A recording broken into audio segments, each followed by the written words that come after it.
कधीच नाही चुकणार तुमचे फेवरेट टीव्ही शोज झी5 सोबत, तेही एकदम फ्री।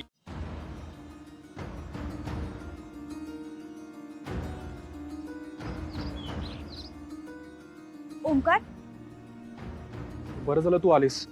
काय रे, काय झालं? असं अचानक का बोलावून घेतलंस? अगं अधिपतीशी बोलल्यावर काय रिॲक्ट व्हावं हेच कळत नव्हतं मला, म्हणून मी तुला बोलवून घेतलं। मला काय झालं ते नीट सांगशील का?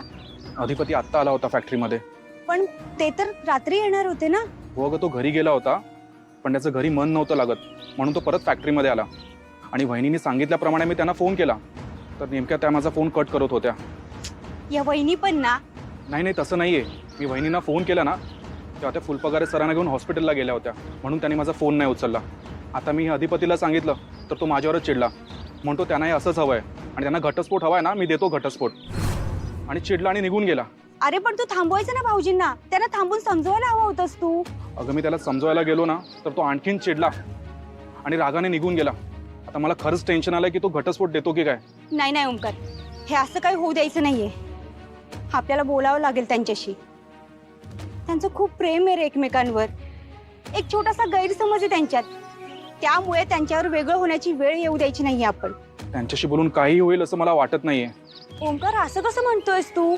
मित्र आहोत ना आपण त्यांचे, आपली माणसं आहेत ना ती, मग त्यांच्यातला गैरसमज आपण नको का दूर करायला? हे बघ, आता तुझा गैरसमज होतोय, आपण प्रयत्न करतोय, पण ते दोघं जोपर्यंत एकमेकांशी बोलत नाही ना तोपर्यंत त्यांचं नातं पुन्हा बांधलं जाणार नाहीये। तुझं पण खरंच आहे म्हणा। हे बघा, आमचं काही तुमच्याशी वैर नाहीये, पण आमची मुलगी पुन्हा त्या घरात येणार नाही। तुम्ही तरी असं बोलू नका। हे बघा, आता ज्या काही गोष्टी होतील ना त्या कायदेशीर होऊ देत। या नात्यांमध्ये कायदा वगैरे का आणायचा आपण? अहो तो आम्ही नाही, तुम्ही आणलाय, तुम्ही। हो ना, ती डिवोर्स नोटीस तुमच्या वकिलांनी पाठवली आहे। ताई, ती नोटीस वगैरे विसरून जाओ, मूर्खपणा चाललाय सगळा।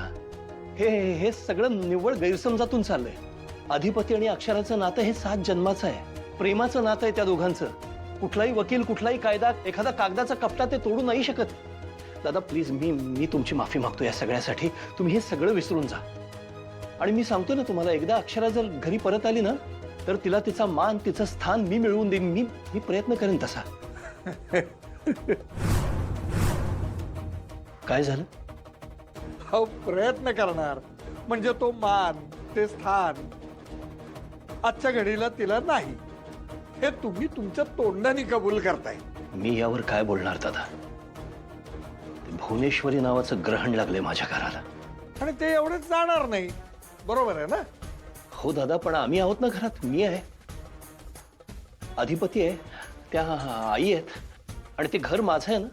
अहो मग अक्षरा बाहेर पडली तेव्हाही ते घर तुमचंच होतं, काही करू शकलात का तुम्ही?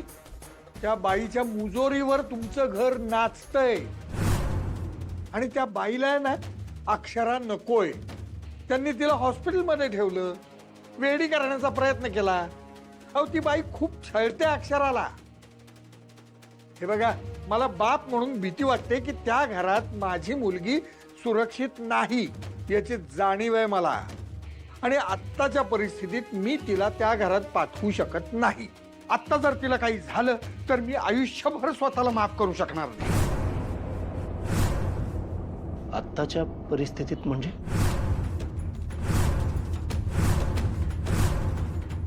अक्षरा प्रेग्नंट आहे हे आत्ता सांगणं योग्य होणार नाही यांना, नाहीतर ते तिला नेण्याचा हट्टच करून बसतील। नाही नाही, नकोच सांगायला यांना। दादा, तुम्ही काहीतरी म्हणत होतात। आत्ताच्या परिस्थितीत म्हणजे? म्हणजे हेच की, इकडे डिवोर्स चालू आहे आणि काय? अहो ते दोघांची भांडणं चालू आहेत ना, म्हणून। हो ताई, पण आपण सगळे मिळून त्या दोघांच्या मध्ये मध्यस्थी करूया ना। आपण मोठ्याने सांगितलं तर ऐकतील, ते मिटेल त्यांचं भांडण, मला खात्री आहे। एक खरं सांगाल का मला तुम्ही? काय? माझी मुलगी तुमच्या घरामध्ये 100% सुरक्षित आहे याची हमी द्याल का तुम्ही मला? तुमच्या या गप्प बसण्याचा अर्थ काय घ्यायचा मी? मी प्रयत्न करेन नक्की. ती तिथे सुरक्षित राहील याची हमी द्याल का तुम्ही मला? नाही, मी अशी खात्री, अशी हमी नाही देऊ शकत.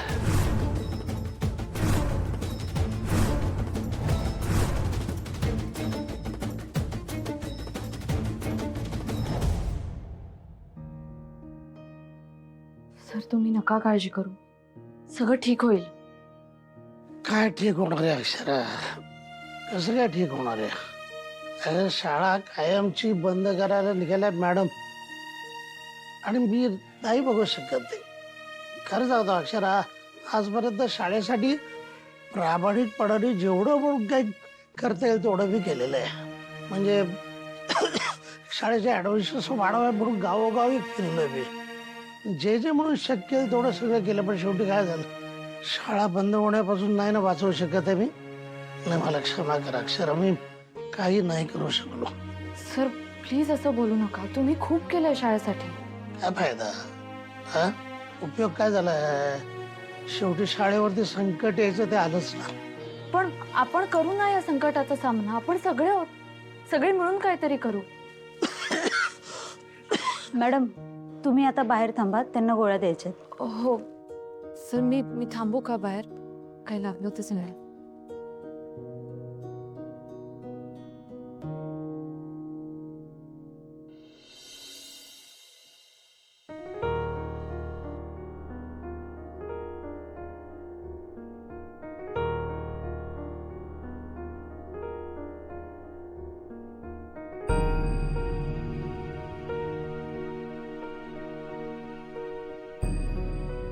अधिपती, अरे तू फोन का उचलत नव्हतास? कवा तर फोन करते मी तुला. हा, मी काय बघितलं नाही फोन. बाई माझं नाही लक्ष कशात, मला काय करू वाटना, बोलू वाटना, कुठलं काम करू, काय आयुष्यात काय अर्थ राहिला नाही माझ्या. असं नका बोलूस, असं काय नाही. तसंच आहे. आता मी मस्त म्हणतोय मोठ्या तोंडानं, मास्तरीन बाईसनी जे पाहिजे ते मी देतो, नोटीस पाहिजे, काय तुम्हाला काडी मोड पाहिजे सगळं देतो, पण ते तेवढं शक्य वाटत नाही बाया. लय डेंजर कार्यक्रम झालाय बघ. तिला जे काय पाहिजे ना व ते तू करूच न गस. आणि ती नोटीस, हा ती नोटीस बिटीस सर, आता समज ठीक होणार आहे बघ तुमच्यात. समजा ठीक काय, कोण जादूची कांडी फिरवणार आहे? राई हा म्हणजे मग एक जादूगार गेलाय तुमचा संसार वाचवाया. काय बोलतेस? काय कोण जादूगार? तुझं बाबा. त्यांचं काय? अरे ते सुनबाईच्या घरला गेलेत तिच्या संग बोलाया. अहो काय बोलताय? शांत राहा ना जरा. कसं शांत होऊ? सांग ना, कसं शांत होऊ? हे माझ्या प्रश्नाचं उत्तर देऊ देत ना. माझी मुलगी तुमच्या घरात सेफ राहील याची तुम्ही हमी का देऊ शकत नाही? सांगा ना, का देऊ शकत नाही? झी5 ॲप डाउनलोड करा आणि पहा सर्व एपिसोड्स एकदम फ्री.